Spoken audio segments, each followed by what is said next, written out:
Je fais cette vidéo parce que, a priori, t'es dans la même situation que moi. On a tous passé par là. Mec, je te jure que tu perds des années de ta vie en agissant comme ça. Agir comme ça, c'est procrastiner. Ce que j'ai fait, moi, c'est d'avoir attendu plusieurs mois avant de commencer à aller à la salle de sport. Ensuite, j'ai commencé à y aller. C'est bon, je l'ai fait. Mais j'ai perdu déjà plusieurs mois. Donc au long terme, j'aurais pu avoir plus de physique. Ensuite, j'ai pris 10 mois avant de commencer à étudier mon bac. Je l'ai réussi, ça a été pour moi, j'ai fait une formule un peu spéciale. J'ai étudié tout seul, mais ça s'est passé. Mais j'ai pris 10 mois et maintenant j'ai pris 8 mois pour commencer cette chaîne YouTube. Alors, au total, si on fait le calcul, j'ai perdu un an et demi de ma vie. Mais là maintenant, si je suis ici devant cette caméra, c'est parce que j'ai enfin trouvé le truc qui faisait que je commençais. Parce qu'en vérité, j'aurais pu encore commencer cette chaîne YouTube dans 3 ans en me disant: attends mec, t'as 18 ans, peut-être que tu pourras attendre d'avoir 21 ans pour avoir plus de choses à raconter, avoir plus de crédibilité, tu dois être un peu plus un homme. J'aurais pu attendre 3 ans de plus, mec.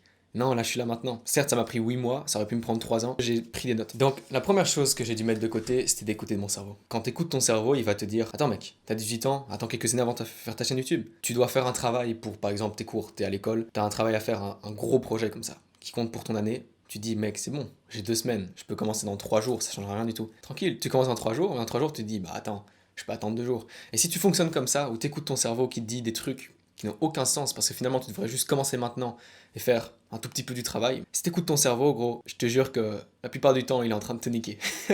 Ton cerveau, il est là pour te faire rester dans ta zone de confort, pour que tu survives. Il n'a pas évolué depuis le temps où on était dans les cavernes. Donc ton cerveau, pas là pour ton bien. Ton cerveau, il est bon pour certaines tâches, mais dans celle-là, crois-moi, il faut pas l'utiliser. Il faut pas l'utiliser pour la procrastination. Dès que ton cerveau te dit: non, mais attends mec, attends un peu, tu feras ça après. Non, c'est faux, je le fais maintenant. Dès que t'as un truc à faire, fais-le maintenant. Clairement, ça change ta vie. Au lieu d'avoir des pensées négatives dans ce que tu dois faire, tu peux mettre clairement des pensées positives. C'est pas aussi facile que d'avoir des pensées négatives. Du genre, tu peux avoir 176 excuses pour ne pas faire ce que tu devrais faire. Trouver des raisons positives, tu vas en trouver peut-être 4, 5, 6, et t'en fous, frérot. Même si t'en as deux, t'en as seulement deux, accroche-toi à ces deux raisons, t'es bon, mec. Parce que tu vas surtout retenir quand tu te dis: non, ça, je vais le faire plus tard. Tu fermes ta gueule, tu fais le truc et tu fais. Ce qui m'a permis de me dire: ouais, bon, vas-y, c'est bon, je peux aller à la salle de sport, c'est de commencer le street workout. J'ai fait quelques semaines de street workout, j'ai pris 10 kilos. Bon, c'était un truc de fou, j'en parlais dans d'autres vidéos, il y a plein de gens qui devraient être en mode: ah gros, tu mytho, mais mon poids est super variable. Et ensuite, évidemment, aller à la salle, c'était pas si fou, c'était juste la seconde étape.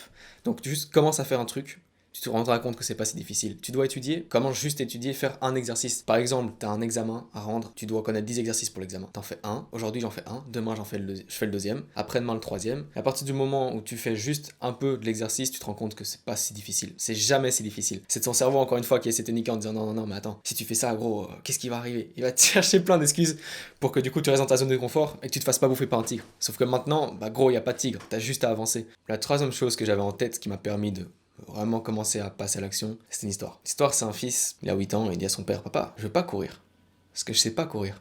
Son père lui répond: exactement, c'est parce que tu sais pas courir que tu vas courir. C'est comme ça que tu vas savoir courir. Quand tu commences quelque chose, t'es jamais bon. Tu commences à marcher, et t'étais un bébé, tu tombais, frère. Tu t'es éclaté, tu t'es bouffé le sol une dizaine de fois, peut-être même une centaine. Tu commences en étant mauvais, tu pratiques, en quelques mois, tu deviens bon, et si t'es vraiment chaud et que tu travailles d'un sujet, en quelques années, tu deviens un expert. Si pendant 3 ans de ta vie, tu te focuses tous les jours sur une même tâche, qui y a sur la planète qui a passé 3 années de sa vie à travailler d'un sujet? Tu deviens un putain d'expert. Si tu vas à la salle de sport tous les jours et que t'es hyper motivé sur le sujet, que t'apprends tous les exercices possibles, la meilleure manière qui soit possible, les meilleures manières de s'entraîner, t'as un skills, tu sais faire de la thune avec ça. T'es un expert de ton domaine. Et quand on sera dans une pièce, le sujet commencera à tourner autour de son sujet, on va dire que toi t'es en fitness alors qu'à la base t'étais gros. Quand on parle de fitness, tout le monde s'était. Tous les regards se tournent vers toi. Là, t'es le mec qui est chaud en fitness et c'est pour ça qu'on te reconnaît. Dans mes notes, j'ai noté les trucs et j'ai oublié quelque chose du deuxième point. C'est que à partir du moment où chaque jour, quand t'as décortiqué ta tâche et que tu fais juste un tout petit peu, si tu le fais ce tout petit peu chaque jour pendant un mois, ça devient une habitude. S'il y a un truc que tu vas retenir dans cette vidéo, il y en a deux en vrai. Il y en a vraiment deux, c'est juste: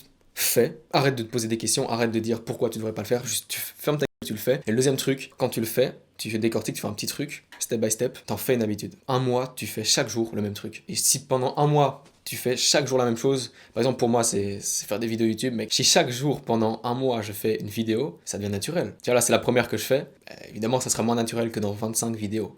Si je fais ça pendant un an, je deviens bon. Et si je fais ça pendant 3 ans, je deviendrai un expert. On verra dans 3 ans les résultats, mais je suis persuadé que c'est la meilleure stratégie à faire pour atteindre ses objectifs. Donc si tu fais ça, tu l'appliques n'importe où dans ta vie, que ce soit pour commencer n'importe quel truc, parce que chaque domaine de la vie a besoin d'être appris avant d'être acquis. Attends, merde, j'ai oublié ce que je venais dire parce que je me suis emballé en me disant putain, ça c'est de ma tête et tout stylé. Si à chaque fois, si à chaque domaine tu as appris avant d'avoir acquis, gros, tu sais quoi, on arrête la vidéo là. Bon, en gros, je me suis emballé, j'avoue que je me suis complètement perdu dans mes pensées, je me suis excité par la phrase que je venais de taper. Mais donc, à chaque fois que tu as un domaine, tu dois d'abord l'avoir appris avant qu'il soit acquis. Tu apprends, et puis c'est acquis. Tu apprends à courir, et ensuite tu es bon pour courir. Si tu as compris ce que je dis dans cette vidéo, dans un mois, je te revois avec 15 kilos de plus en muscle, ou alors je te vois avec 15 kilos de graisse en moins, je te vois avec ton bac que tu as eu en un mois alors que tu aurais dû encore passer 2 ans à l'école, genre de dinguerie quoi. Genre de dinguerie. J'en ai pas parlé dans la vidéo juste avant, mais ce qui s'est passé pour moi à mon bac, c'est que j'ai arrêté les cours, j'ai drop out l'école, et pendant 10 mois, j'étais en mode bah. Parce que j'ai vraiment besoin d'avoir mon CESS. Je vais faire une chaîne YouTube, donc pourquoi avoir mon CESS, ça me servira à rien. Et puis d'un coup, j'ai eu un déclic, je me suis dit, je vais étudier pendant un mois et je le passe. J'ai étudié un mois, et mec, le pire, c'est que j'ai étudié 1 heure par jour. C'est super insolent, mais j'ai étudié 1 heure par jour, ce que j'aurais dû apprendre en 2 années de cours. J'ai fait ça, mec, je me suis retrouvé avec un diplôme entre les mains, gros. J'ai eu mon bac en un seul mois de travail. Un seul mois. Ensuite, j'ai passé mes examens. Ça, en vrai, en total, ça a pris 4 mois, mais la matière, je l'ai étudiée en un mois. Un mois. À partir du moment où tu as enfin réussi à couper ton cerveau, tu te retrouves à pouvoir accomplir 2 années d'études en un seul mois. Si t'as pas d'objectif, mets-les en place. Si tu les as, frérot, fonce. Fonce. Arrête jamais. Sois persistant. Continue. Et tu arriveras à les atteindre.